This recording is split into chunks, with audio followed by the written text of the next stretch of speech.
Experience. Welcome to the Pat Mayo Experience presented by Underdog Fantasy. The time has come to power rank the players. Now that the regular season has finished, we're heading to the FedEx Cup playoffs. Use code Mayo at Underdog Fantasy right now and get yourself into those FedEx Cup playoff drafts. The PME Cup is up there, so the contest is almost full. So if you do want to get into it, I suggest you do it right now. And if you don't have an Underdog account, you're going to want one for football anyway. But you got to get into the PME Cup as well. So use code Mayo to go do that. We did this before the Masters, where I made my own official golf rankings, and then I talked it through. So I brought two other names to re-up on this right now with drastic changes to the power rankings. First up, you know him, and he'll be on the show tomorrow as we preview the St. Jude, Geoff Fienberg. How was this exercise for you in ranking the top 30 players in the world? Oh, it was hard. It was not easy.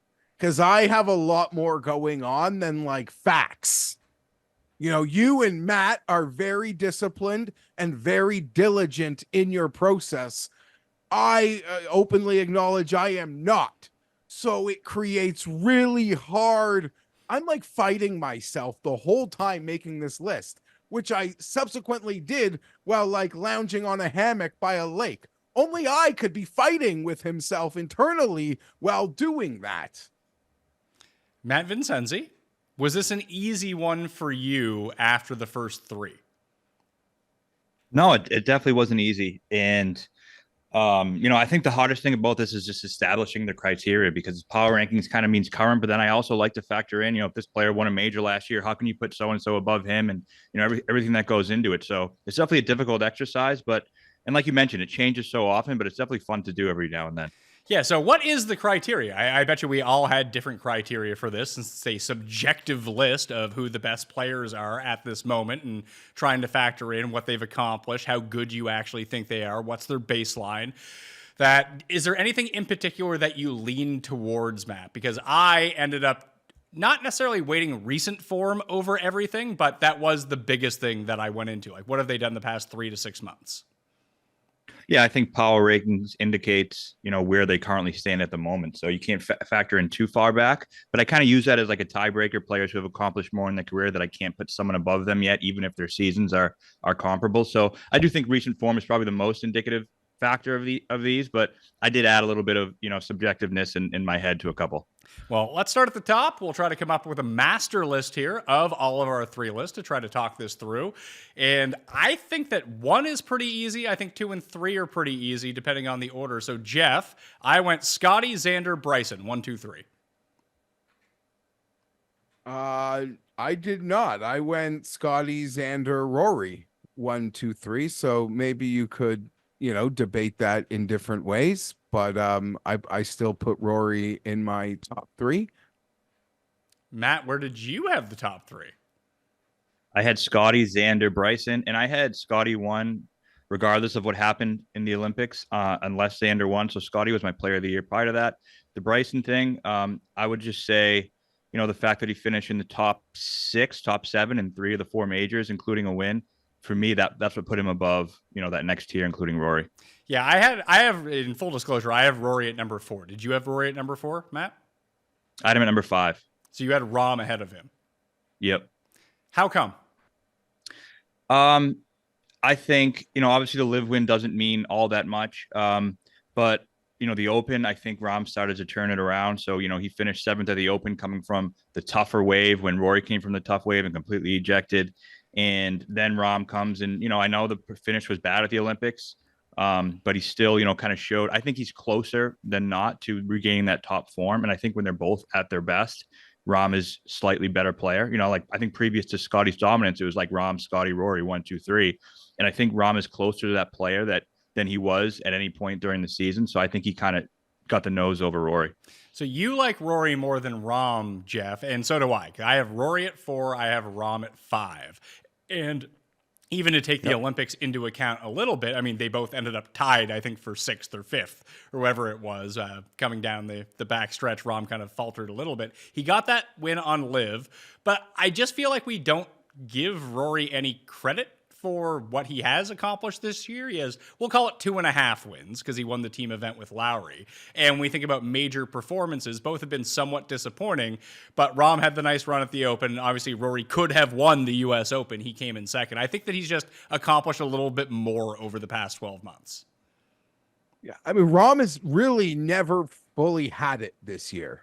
So for me, Rahm was 5th. I had Bryson behind Rory in 4th, which I guess like you could throw holes in. They dueled head to head. Bryson won. Bryson won the major, but Rahm, even in his win, like the win on Live, he finished very poor in that event. Needed Hatton to miss a 5-footer, and I'll tell you this: I don't know that I would have liked Rahm's chances of beating Hatton had Hatton hit that putt, to be perfectly honest. But it's just been, totally just something's been missing. But, and I've ranted a couple times. I didn't like that he cried after winning on Live. I think like he's truly and listen, I'm guilty of it too. And he gets it way louder, but he's truly yelling at like a very hyper small part of the internet who was like calling him washed before he won on Live, and that got to him. And listen, one person could say something to me on the internet and it could get to me. So I don't know that I cry about it if I overcame, but nonetheless, something's just been off all year. He kind of felt more like Russell Henley than Jon Rahm, like statistically dominant, but really doing nothing. And when he contended, it was a knock on him when it didn't look like he was going to live UK all year. When he's contended, he has just not been good. He's just not been good. And that is so weird. And it's a standard. It's a standard of 10 months ago. I was silly. I thought you were in the Scottie Scheffler tier. Now, like, things have happened, but literally, so it's just like for him not to be good when it's like on the line has been very jarring, more jarring than the inconsistency of going to a new tour and all that comes with the new normal for him. Yeah, I don't see how in these rankings, I mean, you deal with these Live people more than Jeff and I do, because Live people like to back you. PGA people like to come at you because you are a real life Live bot, as we have determined from the internet. But Rory's had a better year than Rahm. I think just objectively, statistically, to watch him, it's just there's always more press on Rory. So every failure seems so much worse. Yeah, absolutely. And it was neck and neck. The kind of tiebreaker for me was, I was thinking if they play on a neutral course tomorrow, head to head, what's the line? And I really think it's pretty close to a pick 'em. I don't think, Jeff. Oh, no, sorry. I was just had a great thought came to mind, but I agree. Yeah, close to a pick 'em. And I'm guilty of that too. And I think we're all going to find we're guilty of it. If we used when we wanted to invoke, if they played tomorrow head to head, I picked this guy. And whether that means I got something different from you is who I got 12 and you got 13 based on that standard. I almost feel like when we wanted to use that, I feel like we all use that. And I do agree with Matt that if they played head to head tomorrow morning, I'd probably pick Rahm to win. Sure. But who do you think the betting favorite would be? I think it would still be like Rory minus 110, minus 105. I do agree it's like a coin flip, but I think that Rory would be favored. Well, some books would make you lay 20 cents on both sides these days, the way things are going. So that's a scary subplot to what is now a pick'em in life. I don't know. They went off at the Olympics at pretty fair number. I think are both at 9-1. But it's clearly Rory is just his failures are judged differently than anyone else's, like truly. So there's all of that.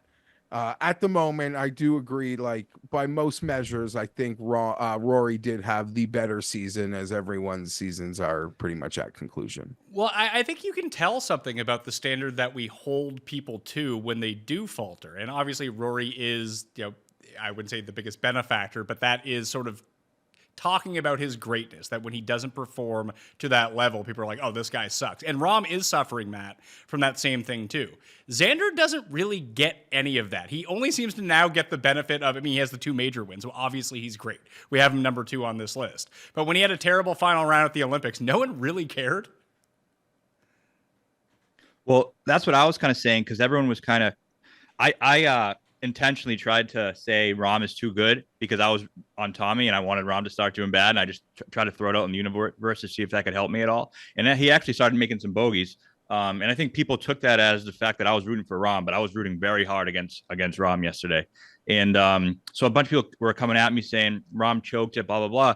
But I'm like, he still beat Xander by 4 shots on the day. So they started the day with the same score. I understand that Rahm at one point had a 4-shot lead for one hole, but I don't think that can make you completely ignore what Xander did. I mean, bad rounds happen. I don't think this makes Rahm some type of choker or something. And going back to the Rahm Rory debate, if both these guys had a 1-shot lead in the 10th hole of a major next year, which one do you feel better about closing it out? I don't know. I mean, if Rahm blows, like, I don't believe there's any scar tissue here on Rahm. I don't think this is something that carries over until the next time he's leading a preeminent event on the back nine.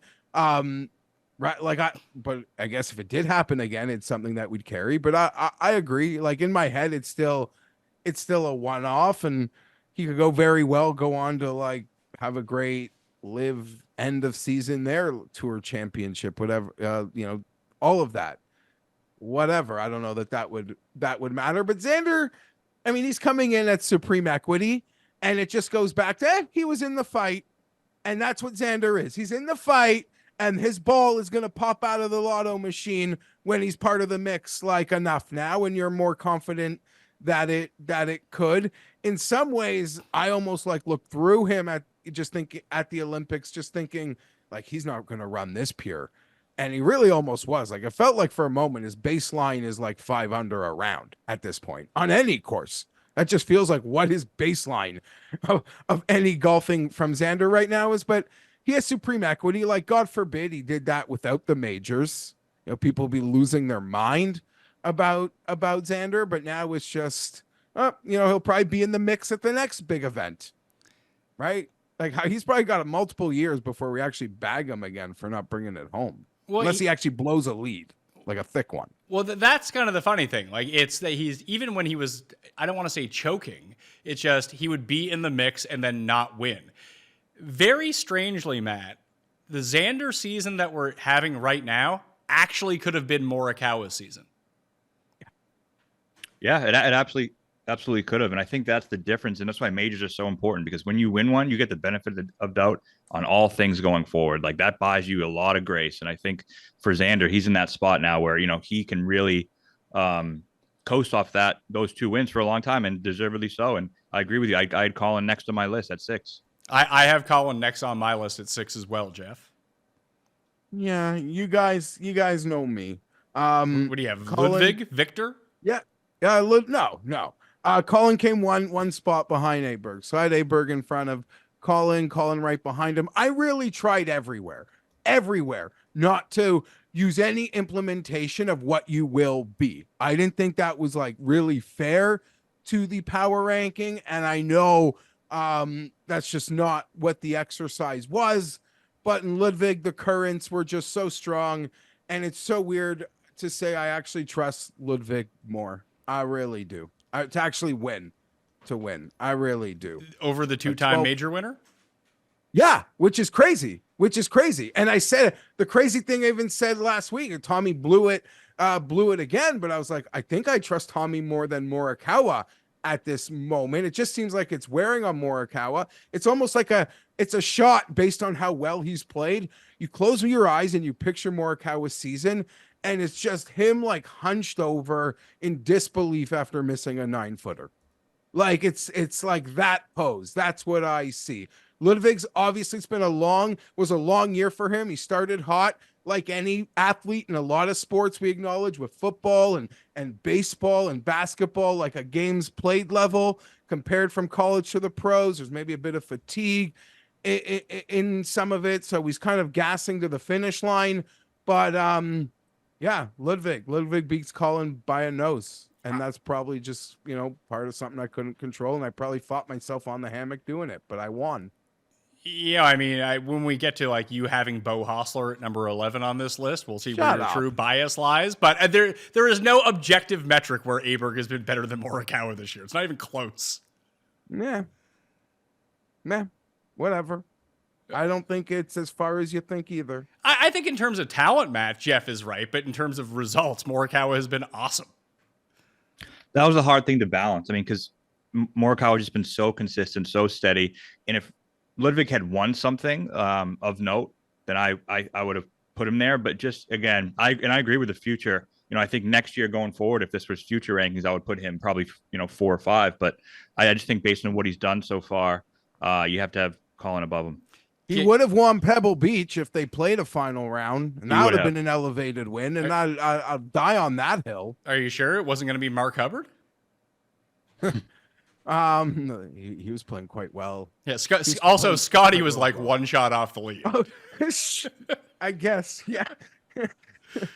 That's like yeah, there was one in New Orleans once, or Day was one off the lead. They called. You're like, okay, thank you. Yeah, Chris Stroud ended up with the win there over Jamie Lovemark and Ben Ann in a playoff in a 54-hole event at the 2015 Zurich. I want to say maybe it was the 2014. I just remember Shaughnessy hit Chris Stroud to win that, or it was Brian Stewart, one of the two. I think that they might be the same person. But here are Morikawa's results since starting at the Masters to now. 3rd, 9th, 16th, 4th, 4th, 2nd, 14th, 13th, 4th, 16th, top 20 in every major, 2 top 5s to go along with it. He's just having a great year. And I think he's going to win the FedEx Cup because this is the exact type of guy who wins the FedEx Cup. The guy who came close all year, didn't do much, and then just breaks through and runs train on everyone going through. I'm guilty of it probably as well, despite not betting him. I'm honestly getting fatigue of, he's going to win this. He's going to win that. He's going to win this. You've honestly been saying it, and not you. I'm not saying to anyone, you, since Memorial. It is okay. I don't know. Matt, even at the Olympics, I believe Morikawa was 4th tee to green. He just lost 8 strokes putting. Yeah, there was 60 guys in the field. I think he was 55th putting and 54th around the green. So that's kind of been the microcosm of his season. He's done everything else great, and it's returned to form. And I know it's fatiguing, but he probably will win soon. But again, I agree with Geoff in a way too, where how long are we going to say he's going to win soon until he just doesn't? See, but this is me. I promise you guys, this might be my worst behavior of this whole show. This one over the other. Maybe there's another one. I know Mayo, I expect him to probably throw some stones at. I can't help it because I'm almost using the Morikawa argument to defend some other people's. And if I wanted to bet a top 20, this guy I trust way more than that guy when we're sort of getting down the board. And, it's hard. Winning's hard and it's not all about winning. So yeah, truly on an output part of it, Morikawa is ahead of Aberg. Who do I trust to win a golf tournament? As much as Aberg's won nothing, I still trust him more. I do at this moment. I think your better case for Ludvig here is if you were to project that one of those two would be the number 1 player in the world within 2 years, I would grant you the answer would probably be Ludvig, but everything would have to break right for him. Nothing that he's done so far would actually lead you to that conclusion right now that he'd be a better player than Morikawa. Because like I said, Morikawa is basically having Xander's year, but without the wins. He's been in the mix. It just everything came up Xander in these events where 3 years ago, everything came up Morikawa. Just get yourself in a position to contend every single time. And then one of these times, it's just all going to break your way. We saw it with Molinari the year that he pulled off the 3 wins in a row, Matt, where he was always in contention for 5 years straight. He just couldn't get it done. And once it happened once, it was a train. It happened a bunch of times that it never happened again. Yeah, absolutely. And I think, Xander's a great example of that. And that's kind of one of those reasons why when we bet week to week and I say I bet a guy like Fleetwood and people get pissed and send tweets making fun of it. But my thought is, just like with Xander, just like with Molly, if these guys are in the mix enough, one of these times is going to come up their way. So I don't love to, be stuck on this guy can't win narrative. Where I know some guys, and especially Tommy, it does seem like that could be the case, but all it takes is one, and then you're not a loser anymore. And I do agree. Those are all very fair points. And you're probably right, Pat. At its core for me on this is we're probably 6 months from this guy being top 3 in the, locked into top 5. I know world rankings a sham, but even on some natural world rankings, we're half a year from, in my opinion, him being in the top 5 and not leaving it for an extended period of time, and that may have forced the ranking. But truly, by fairness, open-minded, fair and balanced, yeah, Morikawa is having a better, more consistent year. All points show that. So 6 is Morikawa for you and I, Matt. Who did you have at 7? This might be slightly controversial. I had Patrick Cantlay at 7. I had Hideki at 7. I think that's fair. I had Hideki at 12. So yeah, this is definitely where in the listings are going to get a little wonky. I Cantlay at 13. I had Cantlay at where are we at here? At 19. Whoa! I had Hideki at 10. I know you mentioned you had him at 7. All right, so let's do our next 5. I went Hideki, Ludvig, Brooks, Viktor, Tommy as my next 5. I went Cantlay, Ludvig, Hovland, Hatton, Brooks. Jeff? I went, I assume, well, because I had Collin at 7. So what number am I starting at? Start with Collin then. Okay, so I had this, controversial. I had Hatton, I had Collin, Hatton, Brooks, Fleetwood, Matsuyama. So no Hovland. Hovland's farther back. Okay, interesting. So there's a couple guys on this that are, we all still put Brooks into this tier, despite the fact, Matt, that nothing in his game within the past 12 months would indicate that he is this level of player right now. No, I guess not. And he seemed to be a popular major bet. I didn't bet him once in any of the 4 majors. Not really incredibly interested in that because I think he's just the type of player where he's going to get hot and cold. And right now he's relatively cold. And I think him being, I have him at 11, is fair in my eyes only because if he's at his best, he's top 6. But now he's not at his best. He's 11. I don't feel too comfortable dropping him much further than that based on his track record. I've got him at 14 because he's broken. Like at the moment in time, he is broken. You would probably bet guys at the same number who you got ranked double than him in the ranking right now.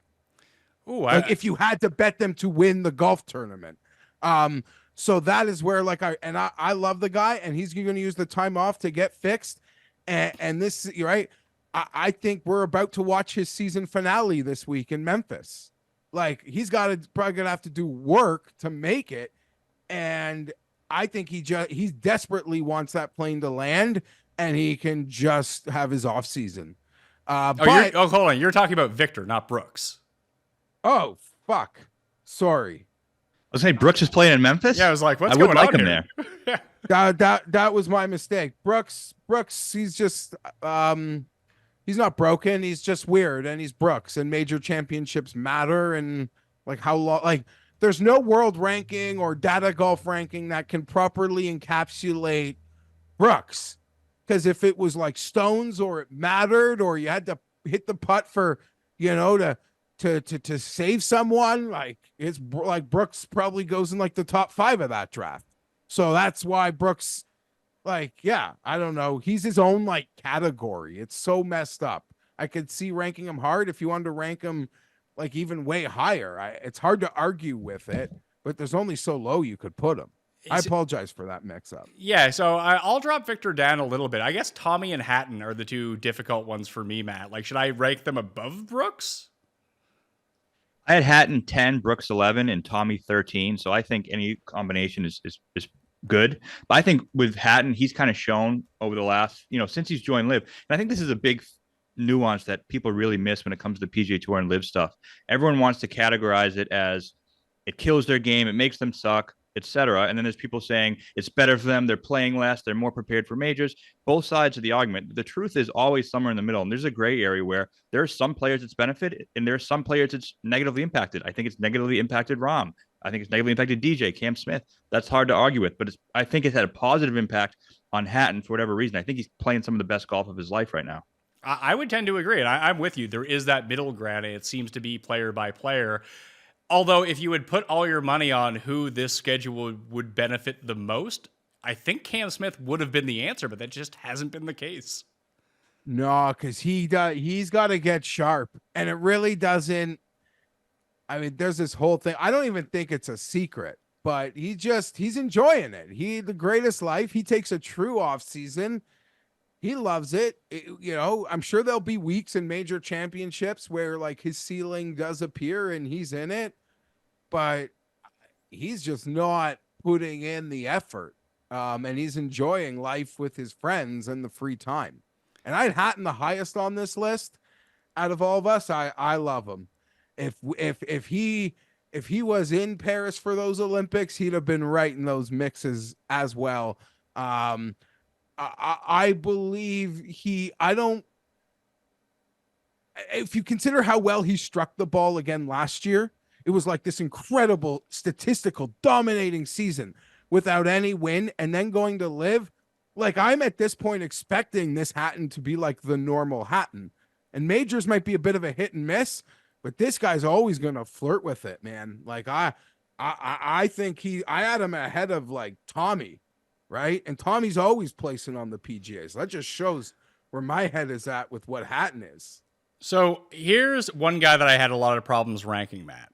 And I think that he's a good corollary with Hovland, because Hovland gets a lot of grace from all of us. You know, obviously, he won the FedEx Cup last year. He had 3 wins. But Wyndham Clark is having a much better year than Viktor Hovland is. But people just assume he sucks. You know how I feel about Wyndham. I'm not a huge fan. I think he kind of caught lightning in a bottle, and you can't take the results away from him. So that's I had a hard time rating him too, because I think right now he's not that great of a player, but you can't take away that elevated win, you know, and the things he's done early in the season. I had him at 22. And I acknowledge when ranking him there that might come with some blowback, but I just think he's playing so poorly, and majors do have to matter. And he's been absolutely horrific in the majors this year. I know he won one last year, but if we're doing power rankings, he's been one of the worst major players on this list. Yeah, he's been terrible, and he got the 54-hole win at Pebble. But even coming into the Open, he missed the cut at the Open, but he had 2 top 10s before that. I think he finished a shot behind Xander at the Olympics, despite a horrendous 3 holes to begin the event. It's just he gets no grace, where Hovland gets all the grace, because we all like Hovland better. Passion, drive, patience. The formula for winning championships is also what keeps your ride or die alive. eBay Motors has everything you need to maintain your vehicle and level it up to peak performance. Superchargers, exhaust kits, LED headlights, and more. Whether you're into speed, power, or style, eBay Motors has you covered. With over 122 million parts for your #1 ride or die, you'll always find exactly what you're looking for. And with eBay Guaranteed Fit, your part is guaranteed to fit your ride every time, or your money back. Because with eBay Motors, you're burning rubber, not cash. With all the parts you need at the prices you want. It's easy to make your car the MVP and bring home huge wins. Keep your ride or die alive at ebaymotors.com. Eligible items only, exclusions apply.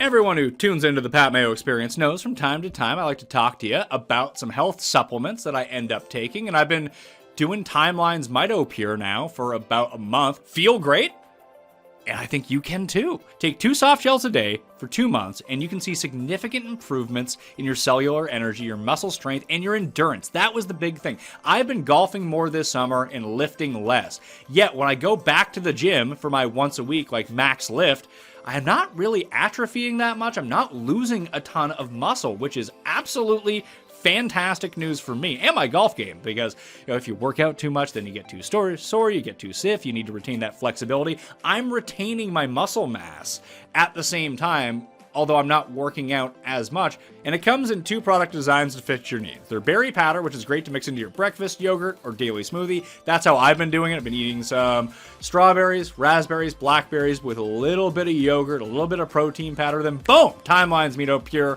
right on top of that. Or they have soft gels for the days where you're just on the run and wanted something convenient to grab and go. So, Timeline is offering 10% off your first order of MitoPure right now. So go to timeline.com/Mayo to get that 10% off. All right? I mean, that comes with the factor of like Hovland being a top prospect, everyone sort of seeing like how consistent he probably should be, a great player. And then I don't know, Hovland's like very open about how weird he is, and that, he's doing some unconventional things. So that takes you back. But as for Wyndham, I had him at 17. as much as I like probably lean closer to Matt, and he was like a cross off at 20, and I just had to bump him up. But it's just because, winning is hard. And this guy, whether it's like, what's the blip? Like, he had a big win last year. He had a big win this year. He was in it at the end in some other big events like the Players. If this second half, like I give a lot of leniency to players having some bad times. So of course how can I not sort of afford a guy who's won the major and done what he done in these other events, some leniency for his bad? I guess it's maybe a little more than half a season, but post Players, like, where are we drawing the line here with Wyndham's year? Yeah, Like, where did it start to go bad? I just thought it was an interesting juxtaposition between the two, that just offering grace to one and then offering no grace to the other one, basically saying that, oh yeah, his run is over, he'll never be good again. And that's but I think that's been the common thing with Wyndham Clark right now, whereas everyone just assumes that Victor's going to be fine, which he probably is. But the thing is also, it comes with the place of like, people probably had Victor at number 2, like at the end of the last season, right? Right. So it's like, okay, like he was number 2. It's almost like you want to pull the lever, but then you're always kind of pulled back. And as we've joked a few times, I don't know that there's going to be much warning. Like, he's probably just going to win when it's fixed, but he's broken. He is broken at the moment.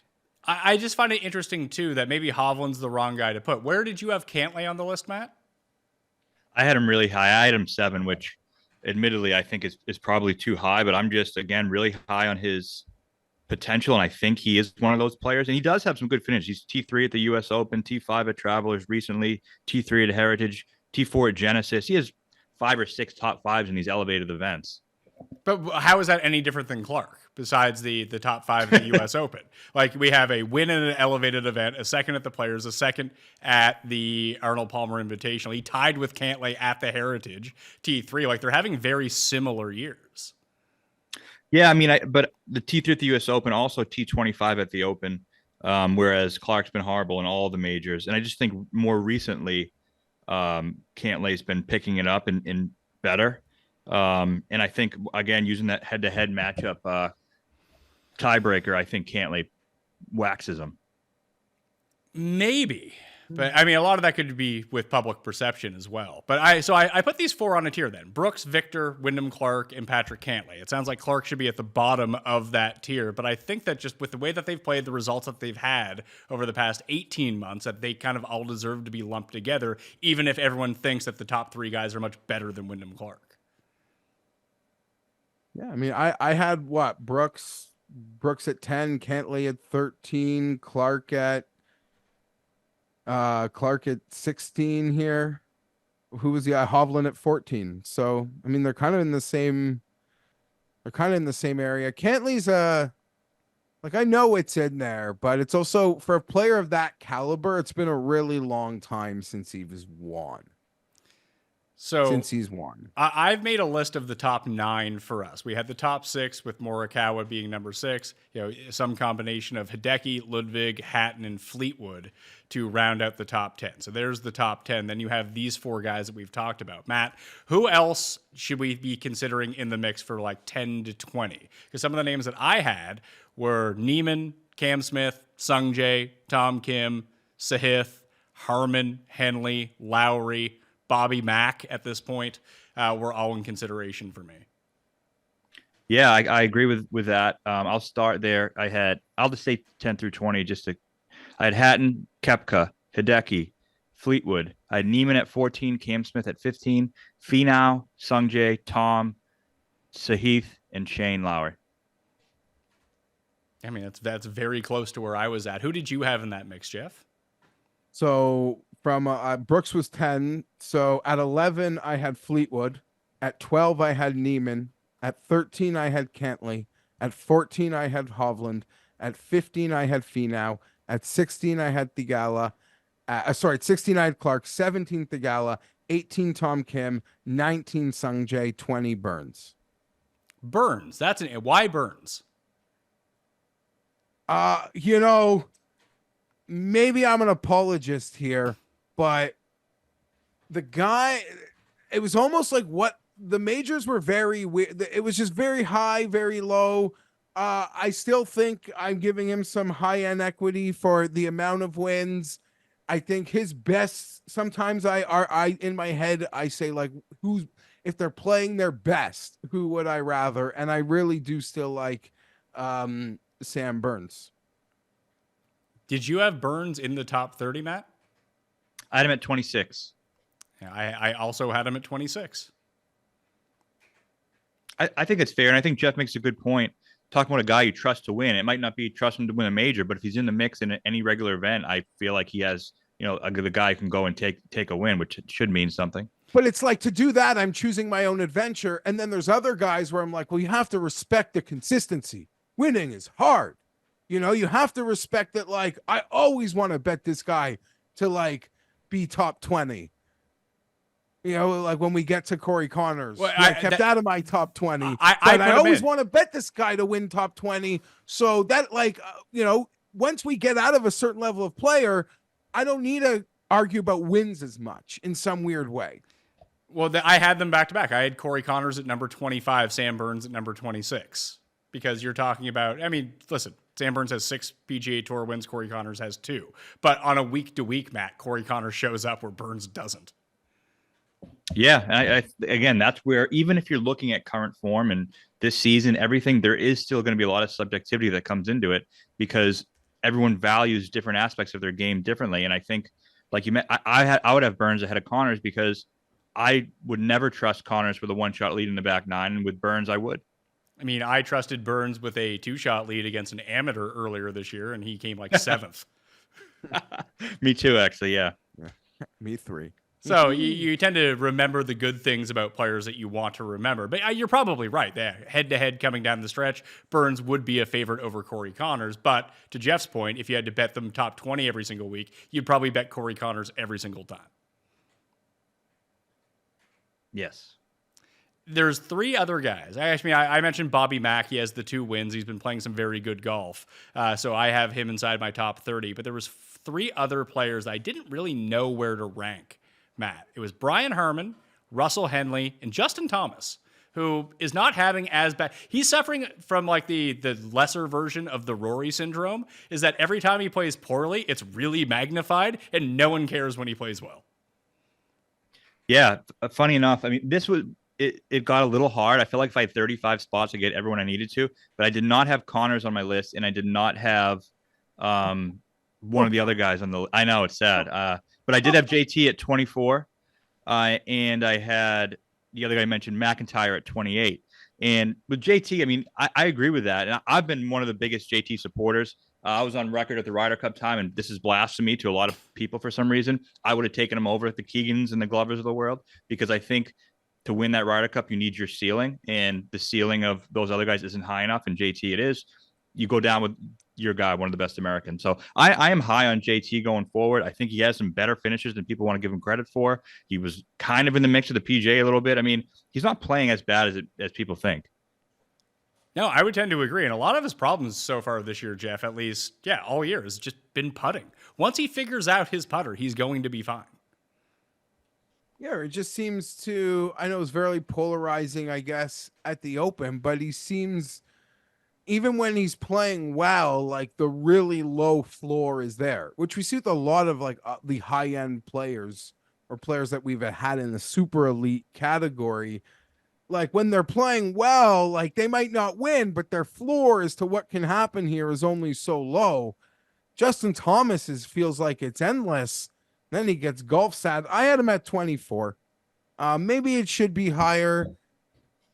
He'd like to, I don't know. I don't trust the guy at the moment. So he's 24. He came in at 24 on my list. You mentioned Henley. A lot of the metrics would say to have him much higher. I have him at 23. So that's where I was. It's funny. I have Russell Henley at 23. I have Justin Thomas at number 24, Matt, just like Jeff. Yeah. Yep. I had Henley at 21, and then JT at 24. And as Jeff mentioned about the metrics, Data Golf has him as the 6th best player in the world right now. Well, that's why I made the Rahm jokes for 2 weeks. Data golf also tells me that there's a 94% chance that +3 is going to be the cut, and then 2 minutes later it's 1%. So they're not. I think they do the best job. Listen, it's a joke, but they do the best job of actually taking all this subjective material and trying to actually quantify it with data. I think they do a really good job of that. But in no world is anyone going to look at the players, because we're doing this right now, be like, yeah, Russell Henley, he's a top 10 player. Like, he's not. He won Mayakoba in the Sony Open once within the past 15 years? I do have an issue. I do have an issue with a lot of people treating data golf like it's completely objective, hardline fact. Yes. And people have kind of fell in that on Twitter lately. And I've gotten a couple of arguments with it. And I know Jeff's boy Rufus came at me one time because he compared my rankings to his and then had data golf as a third. And he said his rankings were better than mine because they were closer to data golf. Well, how do we know data golf is the complete best? And again, they've added some subjectivity into some of their stuff that I haven't liked. So I think that's kind of an interesting discussion. I do think that they do the best job of trying to quantify it. I just think that statistically trying to quantify this is impossible. So there has to be some sort of subjective metric to it. I will give Henley extra credit this year, mainly because he's been playing the very best events, and he's been playing really well in them. Before, he was beating up on the Pete Dye circuit against all the jabronis on the PGA Tour, and he's holding his own with the very best, like, a top 5 at the Open, a top 10 at the U.S. Open. He made the cut at the Masters. He was top 25 at the PGA Championship, and he was 4th at the Sony, 4th at the Arnold Palmer. So he's acquitted himself quite well in some of these bigger boy events. But his season this year reminds me of like Harris English's season from 2 years ago. Yeah, but Harris English won. Yeah, he got a win at Travelers over Kramer Hickok in like a scrub event. Oh yeah, that was like the touchdown length playoff. But I think he was was also like third at Torrey Pines at the U.S. Open that year. Like, he had a really good year in some big events, but it's kind of, that's how I see Russell Henley in terms of talent, like a Harris English, maybe a better Harris English type player, not Viktor Hovland. The beauty of golf, which is like the annoyance of college football, is in terms of like rankings and getting spots and things, is like the subjectivity of it is beautiful. Like how we could fairly argue like Nick Dunlop won the Amex. Nick Dunlop won the Barracuda. Like, he's got 2 wins. He's better than this player. Like, our ability to, in our own ways, quantify what things matter. Yes, wins are hard, but are like your wins better than like Russell Henley's season, as Pat mentioned, like playing certain events and doing certain things? Like, it's obviously want to argue trophies and the wins on the resume, but it's like the beauty of golf. Like, I love it. Like, I think it's so weird and fun, and it's annoying with like the live aspect. It adds more awkwardness and layers because, before we could just talk about the fields and, okay, nice, you won. But I in some ways winning is hard, but you can also like overrate wins in some weird way in this landscape of golf. And I used a lot of words to say that, but in choosing your own adventure on who you want to bet and who you want to rank, you have to like create reasons to bet or not bet guys in your head. And you use those wins as you want to. Yes. To me, having Henley as 6th best player in the world shows an obvious flaw with your system, and there's going to be a flaw in every system. And I said this, and another unpopular thing I've said was I thought you should have 25 golf writers rank the best 100 players in the world and use the aggregate like they do in college football to have a world ranking system, because it's just so hard to make it objective rankings based on different tours and different field strength. It's like impossible.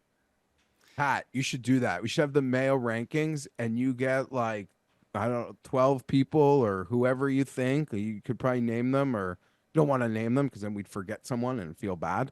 But you know what I mean? And I don't know. I mean, shit. I'm assigning you more work, which is not what I'm meaning to do in giving this suggestion. But in some way, there is like, like a fantasy pros required here. I could most definitely see it. Yeah, get together 10 people, everyone ranks the top 50 or top 75, whatever it might be, and we end up doing the rankings that way. But even as we're talking all of this through, we seem to be pretty lockstep with certain people and then way off with other ones. So I just find that very interesting. Yeah, listen, I got Connors one spot ahead of Henley. I put him at 22. I'm probably low man here or high man here on Connors. To Matt's question, and obviously I'm biased, I would trust Connors with a one shot lead on a back nine more than I would trust Russell Henley. I would not. But to say the same thing again, like I have Connors at 26, I have Sam Burns at 27, I have Billy Horschel at 28. I would trust Billy Horschel more than like 12 of these people with a one shot lead coming down the stretch. Yeah, I guess that's and what you're saying is how much do we weight? How much is that weighted towards, as opposed to how much do we think they'll definitely get a top 20, which obviously Connors is better chance than Billy. I view Connors and Henley pretty similarly in terms of their ability to actually win, and I think they both are guys who are always going to, finish in that higher end. And you're a guy that's like, I'm never betting any of these guys. Yeah. But I probably would have bet Henley this week. I really liked him.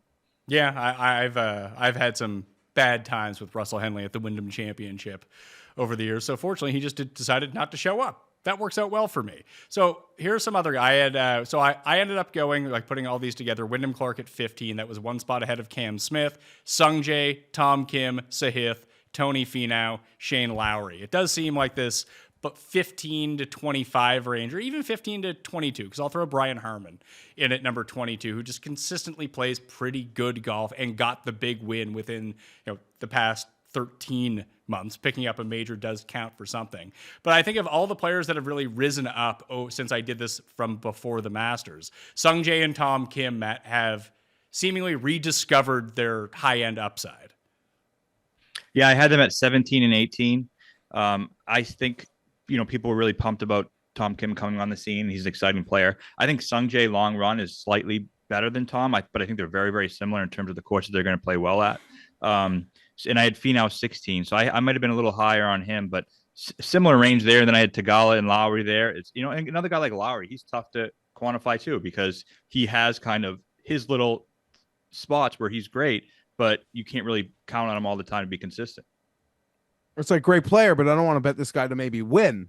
Yeah. And that sort of mold. I put Lowry at 20. I put Lowry at 21 on my list, but we were pretty similar there in the sense that I was Finau, Clark, Theegala, Tom Kim, Sungjae Im, Burns, Lowry, Connors.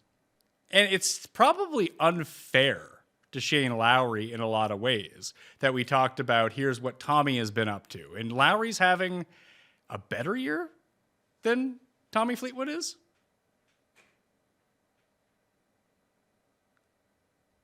It doesn't feel like it. I'd have to look, but I don't know. Maybe. It's both those guys are really strange ones, because I think betting odds are really indicative of who the better player is a lot of times. So like, who's the best player? You can tell by, who the books don't want you to bet. Both of those guys are guys that are going to be 20, 25 to 1 in opens, and then 50, 60 to 1 in the other majors. So they're kind of like unique guys. But even like to your point, to the Olympics most recently, Tommy took a bit of steam, but they're both like 20. Lowry got down to the low 20s for that. And anytime like people think it's a Lowry week, like his numbers are just annihilated, where I almost never bet him based on that, because there's places you just don't want to bet him, and anywhere you consider him, like the books are very aware. And Tommy's always crushed. They just know, like, everyone likes him. He's very bettable. Now it seems like there's so many people who almost feel emboldened to like chase the Tommy win, So here we are. Like with Lowry, for example, he had the back-to-back top 4 finishes between Honda and Bay Hill. He came top 20 in 3 of the 4 majors. He was 6th at the Open. He was 6th at the PGA Championship. He was 19th at the US Open. He was 9th at the Travelers. Like he's having an underrated, really good year. And he got this split win, I suppose, at the Zurich with Rory. Tommy picked up a win in like January, right? When he beat Rory in Abu Dhabi. In Dubai, yeah. And Lowry was objectively bad last year, where other than like vibes and good guy and like Europe kind of running out of names, like he wasn't really like he was playing very poorly.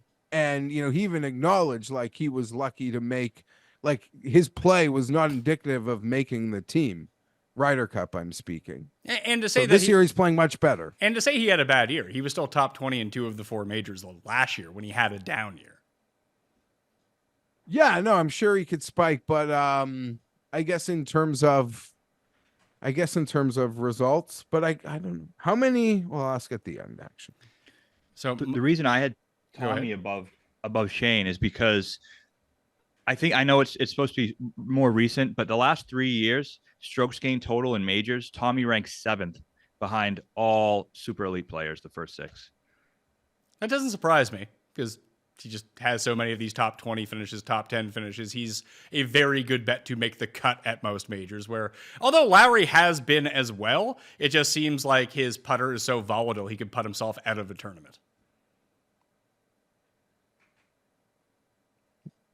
That's where I would kind of land on it. It just seems like maybe we're underrating how good Shane. Like I have Tony Finau ahead of him. There's probably no reason to have Tony Finau or Sahith ahead of Shane Lowry. Besides that, Tony can be like, yeah, again, this goes back to how do we rate a player beating up on a bad field?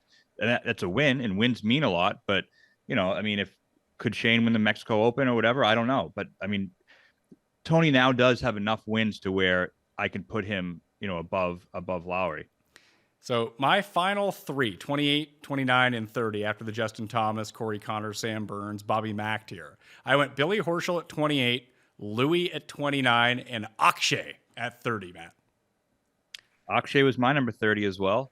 I had Bobby Mack 28, and my 29 was Sergio Garcia. Interesting. I didn't even really consider Sergio for this list. I thought that might be an interesting one, and here's some of the reasons why. I want to say he's 3rd on the live standings ahead of Louis, and I think him and Louis had a relatively similar season. But then Sergio wins Valderrama. Now, would I rate a live win for Rahm as really moving the needle in a debate, him versus Rory? No, I wouldn't. I don't think it matters that much. But for a guy at the 29 on the list for me that beat a field of Rahm, Brooks, Bryson, Cam Smith, Niemann at a really good, difficult golf course, to me that meant something. So him at 29, and then I liked what he did at the U.S. Open. He finished 12th at the U.S. Open, which is a lot more than a lot of players towards the back end of these lists could do. And I think he's having a really resurgent season. Stats are pretty good from what I can see. So him 29. My final 5 were Cam at 25, Bhatia at 26, Bobby at 27, Louis. What the fuck? No, I've lost Cam. What the? Oh my God. Okay, I mixed up my cams there. Cam, Louis, Bhatia, Bobby, Harman, Sepp. Okay, that's interesting because the guys who just missed for me were Ben An, Siwoo, Fitzpatrick, Homa, Sepp, and Bezadenhout. And then guys who kind of fell off the list from last time when I did it, Zalatoris, Cam Young, DJ, Spieth, Nick Taylor, and Keegan Bradley were all ones that dropped off for me, Matt. Yes, I had some similar makes and misses. I had Fitz at 25. That was another hard one to quantify because he was so good, 14 months ago, but he's been not really that good lately. I had Homa at 23, which probably is too high. I'm not even a huge Homa guy, but I just think he's won so many times. Benefit of the doubt. And then I had Young at 27. I guess that's a talent having him there. But I think it's much more similar for all of us between 20 and 30 than we probably expected.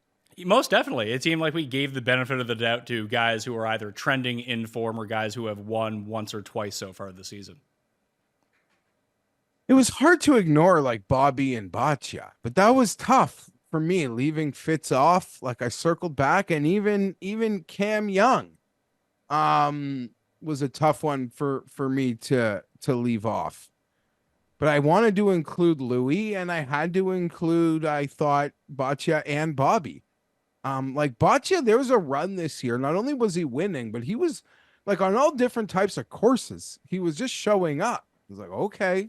Like, I don't even mean like the front of leaderboards, but but even I believe it was the US Open, how he played, like I was just really impressed. I was so impressed that I couldn't not include him. And I think when you do this thing again in a year, expect him to be higher. Well, how close did you come to putting Luke Clanton on the list, Matt? Not close. I did not consider him. Just because it's hard again for projections. I actually like Thor Bjornsson better than Luke Clanton. And I think, in a couple of years, I'm sure they'll both be on the list. But I think there are a couple of things that naturally give these players bumps in our minds. One is that, prodigious talent that you might expect to come through. Whereas Akshay, he has that pedigree. He was a really highly regarded young player. And then the other one is if they've won a major at some point, even if it's not in the time frame we're really looking at. Like for me, so my argument with Fitz, it's like if I want to put a guy above him, they have to displace him, right? I can't just, if they're even, I'm not going to put a guy above Fitz. But if I want to put a younger player above him or a player who's, they have to displace him because of what he's done in the past, even though that might not technically be what these rankings are. That's just kind of what I use in my head. It was probably unfair to Fitz. Well, I'll tell you what I really hold against Fitz, and maybe again, this should be a results thing, but the guy had a weight in his driver. He didn't even know about it. You guys are pro golfers. Hideki's hitting practice putts for 2 hours before the round. They were saying the final round in Tokyo and in Paris, and it showed. And you know how hard these guys give her, and they know everything. I had to be okay, he's just not in a good place if he doesn't even know these things are happening around him or in the clubs that he's holding. But yeah, it was a tough one to leave off, and I can't argue with Matt's theory either. It's the guy with the major has to be displaced. I'm not putting him on this list over, a guy who's won the John Deere and the Honda, which I did with Sepp as an example, getting a deep spot. He also made a Ryder Cup team, has had some nice showings in major championships as well. There was another class of guys that I threw onto my honorable mentions. Noren, Rye, Jason Day, Davis Thompson are all having good years. You just want to see more, I think. And the sad thing is, if we did this list in the middle of the Florida swing or something, I might have had Cam Young at 21. But the fact that we're just doing it now, I don't know. The whole year went by, he didn't win again. I just, as much as the talent, I wanted to, see, sometimes you use the arguments for how you want it. I love Cam Young, but I was just nope, I'm not doing it. I'm not putting you on right now. Matt, sorry. When I did this list in April before the Masters, I had Cam Young at 14. I had Zalatoris at 11, and he has not been good. Things change quick, and I think even 11 then might have been a little ambitious, but it just show. I remember doing this probably 14, 15 months ago, and I had Fitzpatrick at 11. I remember getting a lot of negative feedback saying, I can't believe he's not in your top 10. And now we're talking about if he's in the top 30. So these things are ever changing. And now he has this thumb injury too, whether or not it's super real, but he shot 81 in the third round at the Olympics, then withdrew from the Olympics. So I don't know if we're going to see him the rest of the year either. I somehow missed that for some reason. And we've seen injuries just pile up with guys. I think it's very clear that Jordan Spieth is injured. Not to say that he would be number one on this list, but he'd probably be inside the top 30 if he wasn't injured at this point. He seems to be playing through it. I mean, Berger took the 2 years off. Berger's terrible now. He's not good. Jordan, I don't believe, even from a captain's or a team building, he will take himself out of President's Cup. I believe that wrist. In some ways, he's so successful, I don't know why he's even chasing the rest of the year, because these wrists are so finicky. I've heard reports he might need to go under the knife when the season's over. And who can I know the FedEx Cup is free money, but you're Jordan Spieth. All that shouldn't matter is being able to peak for the Players Augusta next year. That's where your head should be at when you're of the accomplishment, the sponsor level, all those things that Jordan Spieth has going for him. I don't know why he wants to grind out the rest of the year, which makes me think maybe it's not as severe, because there's no way he'd be playing with something serious, but he will probably say, I can't play the President's Cup. I'm having work done on my wrist. I think it has more to do with the obligation that I think Spieth feels to the PGA Tour, Matt, and some of these lower events. Now, I don't know whether or not he would have played the Wyndham, whether he thought he needed the FedEx Cup points or not, but going to John Deere, going to Colonial, going to Byron Nelson, like, he is the draw of these tournaments still. And when he is in He's contention, a fucking mascot. well, I mean, he helps sell tickets. He helps drive ratings. I mean, he's the one guy that you can kind of point to year over year that if he is competitive, the TV ratings go up. He needs to be selfish then and take care of himself to get back to the leaderboard part of the Jordan Spieth experience. Well, maybe he feels he can take the time off from September to February. Fair. I think that's what he's going to do. But I remember I was like betting him kind of early in the season, like Waste Management around that time. And I had someone reach out to me who kind of knew a lot about the medical situation, saying, you got to stop betting Spieth. The wrist is really messed up. He needs surgery. He's going to get surgery, but like stop betting him until then. And it seems like he does need it. That sucks. That's so unfortunate. And to truly need surgery, should have had it. I guess at Waste Management, you get it. Like, he's a Masters champion. There's still major season to salvage. I would be terribly disappointed as like a golf fan to find out Jordan Spieth's going to have his surgery like the day after we get the report, like a hockey player once they're eliminated. Like, now he's having the surgery. Like, buddy, you got to be way more proactive. Well, I don't know what I'm saying, but I'd have done it differently, but I'm not him. All right. Any final thoughts on this, Matt? I think we've put together a pretty good list. I think all of our lists were shockingly similar. Yeah. No final thoughts other than that. You know, I think anytime we do an exercise like this, if you look back at it a couple months and listen to it again, we're going to all seem like morons because this thing changes so quickly. And I think even, a month we might. So the playoffs are going to change things. The Olympics kind of change things a little bit. So I do think it's just ever changing, and it's an interesting exercise. It's beautiful how it is ever changing. Like, it doesn't rest. It's like an always organism that's always on the move. My thoughts, I guess my question would be, how many international President's Cup players made your top 30? Like, how much of a life do they have? All right. Not much, but one. I think that, yeah. 2, 3, 4. I had 4 on my list because I didn't include Jason Day on my list. I had 3. At 4. Well, you didn't include Connors. Yeah, I had. Yeah, that could have been a mistake. Connors was my 4th. Yeah. So I think they have no chance. I said this the other day, and I think I saw the line kind of get refreshed. It might be minus 250. I think anything in the 200s minus on the U.S. to win the President's Cup is a smash bet. And if I had a place where I could bet, I'll get a large amount down where I'm not limited. I would probably do that because I don't see any way with this roster how the internet, and I don't think the U.S. team is that great. And I think they're doing themselves a real disservice by not allowing these live players to play.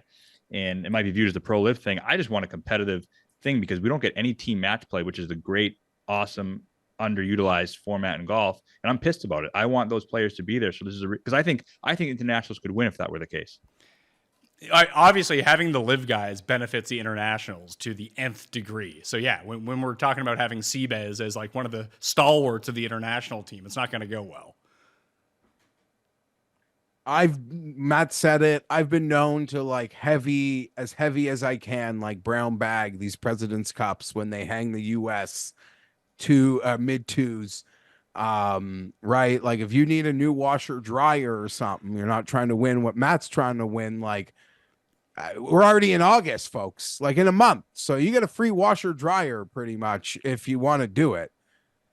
Since we'll just be part of it, I'm not like, I'm just going to take this President's Cup off from like trying to have a brown bag behind a gas station meetup. But it's hard to disagree with anything Matt said.